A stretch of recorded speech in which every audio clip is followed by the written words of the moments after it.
Mua Rusia ka pasur mundësi ta testoj mbrojtjen europiane edhe më përpara, jo vetëm tani. Mund ta testonte edhe në momentet kur gjatë konferencës së Muniut kur u pa qartë që një qendrim amerikan e futi goxha në krizë edhe gati provokoi të paktën nga shumë komentues edhe fundin e NATO-s, mund ta bënte edhe më përpara. Në momentin që flasim, pak a shumë fronti i qëndrimeve në Europë është i stabilizuar.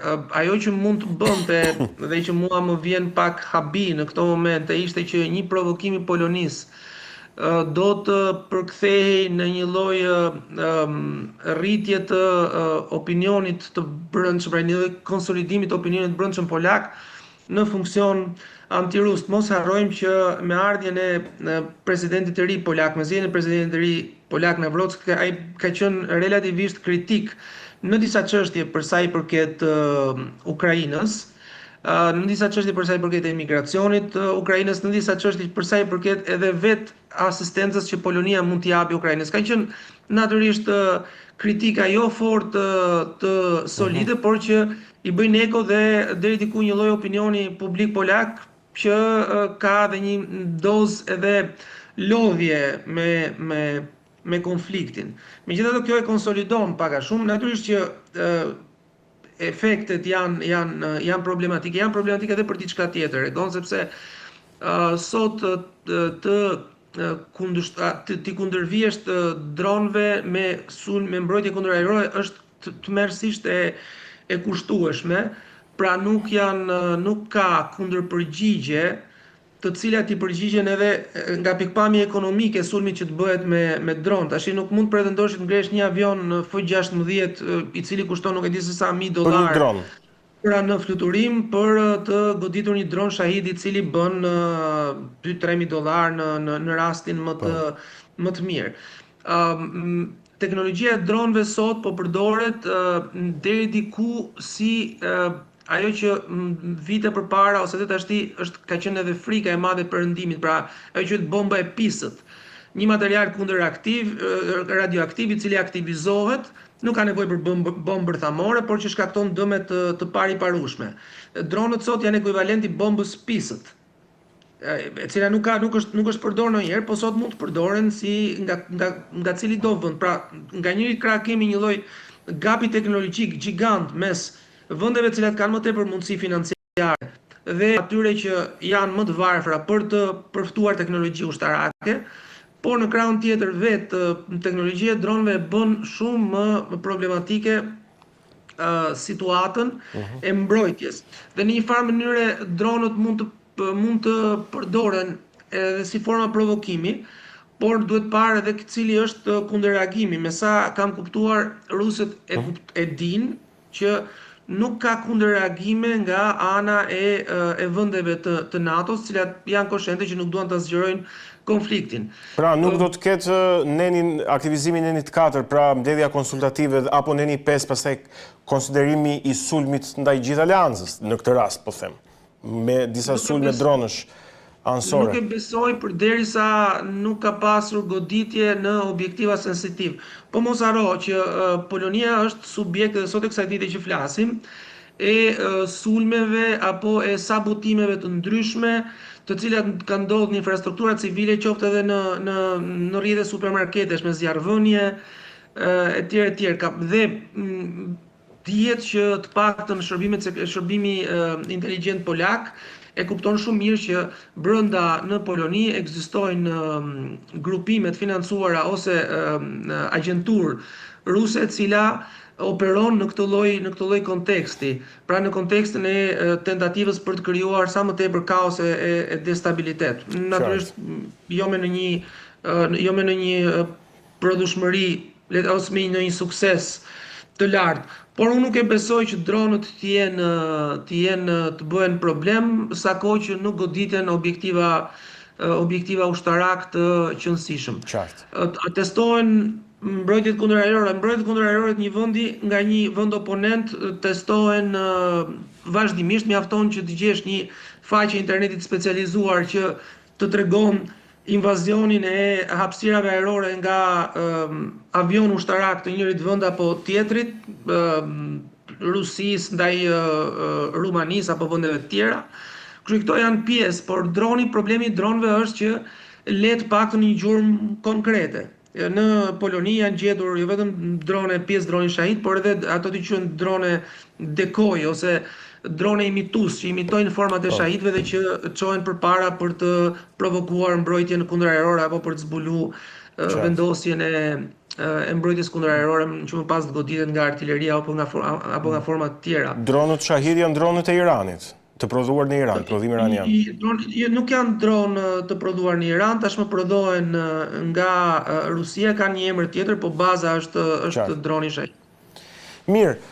Tani do të kalojmë në Shtetet e Bashkuara të Amerikës sepse kemi disa zhvillime mjaft forta dhe të rënda aty, të cilat fatkeqësisht i kemi parë edhe në pamjet video filmike.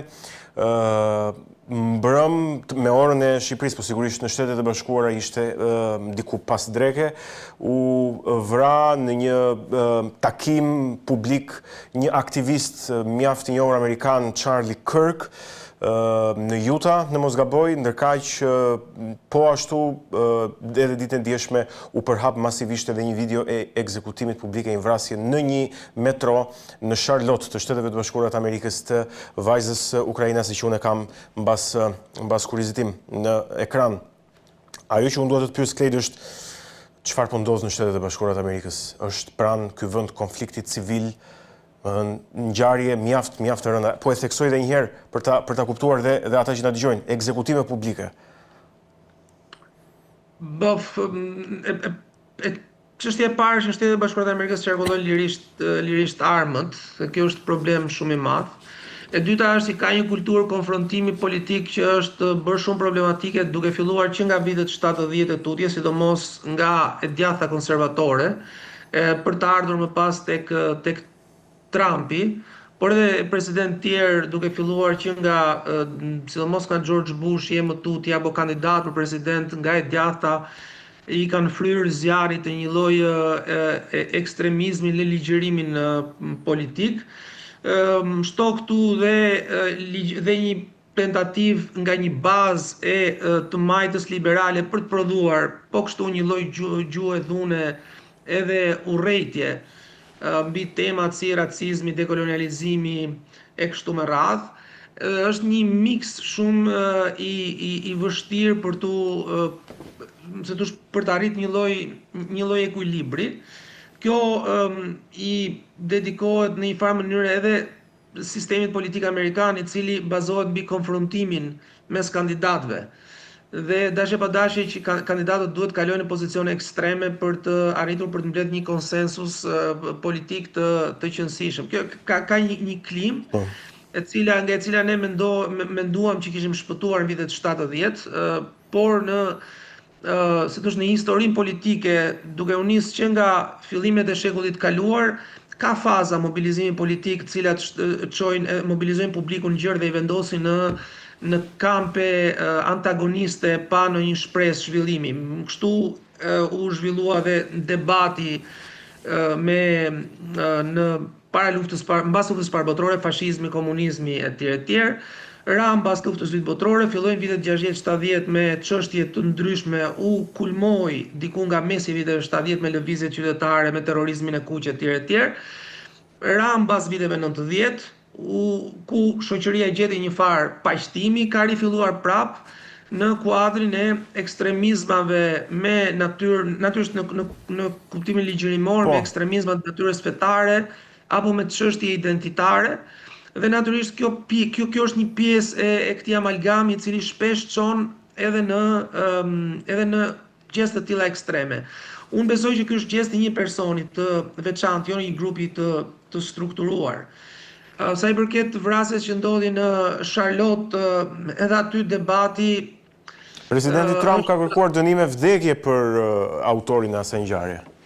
Unë ndoqa pak debatin që pasoi këtë çështje, dhe debati më shumë të ishte lidhej me mungesën e solidaritetit dhe ndihmës që mund t'i jepnin njerëzit në metro. Ja, njerëzit që i kemi dhe aty në foto, që janë të ullur në krahun e majtë. Kemi aty në foto. Po të duash ta ekstremizosh akoma dhe më tepër debatin, mund të fusësh variabilin raciale brenda. Sepse ka edhe një variabile raciale brenda. Çështja e racës është polarizuar shumë në këto 15 vjetët e fundit dhe dashje pa dashje mund edhe të mobilizohet. U kam vërej që ka pasur një fushat për mbledhje të fondeve për ta memorializuar kujtimin e viktimës në formën e posterave, pra për ta kthyer në një lloj viktimën në një martirje simbolike, po të një kauze e cila nuk është se ka në një emër të caktuar dhe financierët e rëndësishëm të kësaj fushate, GoFundMe, janë element të cilët janë përfshirë në debatet natyrës identitare, identifikohen si të djathtë, konservatore, kështu me radhë. Por ajo që vërej fort edhe në Evropë është që ka filluar një kulturë konfrontimi shumë i madh publik dhe intolerancë ndaj mendimit të lirë. E gjejmë edhe në Shqipëri këtë gjë, gone edhe pse nuk kemi arritur në gjeste ekstreme, shpesh herë sidomos në rrjetet sociale ka një gjuhë shumë të fortë dhune, e cila favorizohet edhe nga vetë mediumi që është rrjeti social, sepse në debate pastaj publike kjo lloj gjuhe dhune natyrisht që bie, por nuk janë ngjarje besoj që janë të lidhura me njëra tjetrën. Ngjarja e Zotit apo vdekja e Zotit Kirk është një sinjal i rëndësishëm për mënyrën për formën në cilën ka arritur shoqëria amerikane, pra një pjesë e shoqërisë amerikane me një lloj ekstremizmi dhe verbal, por kam përshtypjen që është edhe një formë e cila edhe vetë ushqehet. Unë kam ndjekur Zotin Kirk në disa debate publike dhe besoj që nuk duhet t'ia vë fajin viktimës, por besoj që edhe kërkohet në një farë mënyre, duke pasur një kulturë debati shumë fortë që e Bashkuara të Amerikës, kërkohet edhe një konfrontim i vazhdueshëm mes pozicioneve ekstreme. Bile pozicionet ekstreme ftohen që të marrin pjesë në këtë lloj debati, i cili pastaj mundet edhe të eskalojë. Mos harrosh, nuk duhet harruar që Trump ka qenë subjekt i dy sulmeve të tilla, të cilat janë ushqyer edhe nga kjo lloj atmosfere komploti, atmosferë debati i kotë mbi çështjet natyrës identitare, të cilat shtyhen nga agjenda të ndryshme nuk po them për qëllime të mëdha, por fokusi sot i debatit politik mes të majtës dhe djathtës po shkon drejt çështjeve identitare, duke lënë më një anë çështjet natyrës sociale, qoftë nga e majta, qoftë edhe nga e djathta. Mirë, kalojmë në një tjetër vend ku ka trazira, në Francë, atje ku Parisi është në protesta, rrugët e Parisit janë mbushur me protestues. Presidenti Emmanuel Macron ka emëruar kryeministrin e ri Sébastien Lecornu, në mos gaboj, dhe kjo, si thua, duket sikur ka qenë një trigger për protestat të cilat sigurisht nuk kanë lidhje vetëm me emërimin në krye të ekzekutivit, por edhe me çështjet socioekonomike dhe politike. Çfarë po ndodh në Francë, Klejt? Në Francë, në 15-20 vjetët e fundit, është dobësuar bloku qendror i partive politike, qoftë qendrës majtë, qoftë qendrës djathtë, duke u forcuar një e majtë deri diku një amalgam, nuk mund ta them e majtë klasike, por deri diku edhe me tendenca radikale, dhe një djathtë po ashtu nuk po them me tendenca ekstreme, djathta ka kaluar pak më afër qendrës, por mbetet një djathtë goxha kritike me establishmentin politik dhe me pozicionin politik të Francës në marrëdhënie ndërkombëtare, në raportet me NATO, në raportet edhe me Bashkimin Evropian. Macroni, i cili u zgjodh ose më saktë të gjitha zgjedhjet që kemi pasur të presidentëve të Francës, të paktën në këto 2 mandate të fundit që përfshin Macronin, kanë qenë zgjedhje të cilat kanë vendosur, se thosh, ose për të ri një shprehje që është përdorur gjatë periudhës së luftës ftohtë në Itali, e ka përdorur një gazetar shumë i rëndësishëm italian, i cili thoshte duhet të shtrëmbrojmë hundën dhe të votojmë demokracinë kristiane. Sepse demokracia kristiane mund të jetë zgjedhja më e keqe, por na shpëton nga ekstremi i barajartës Partisë Komuniste në pushtet. Pak a shumë zgjedhjet në Francë, të paktën që të këtyre viteve të fundit, janë bërë mbi këtë moto. Pra, duke tentuar që të grupohen të gjitha votat në qendër dhe të mbështesen një kandidat si Macroni. Por kur nëse në zgjedhje për presidentin e Republikës kjo lloj formule funksionon, pra ti mund të arrish të bllokosh ekstremet, dhe të mos harrojmë që është paradoksale që në të dyja zgjedhjet e fundit janë të njëjtët kandidat. Pra është Macron që zgjedhur 2 herë dhe në si e majta, si e djatha kanë zgjedhur po të njëjtët kandidat.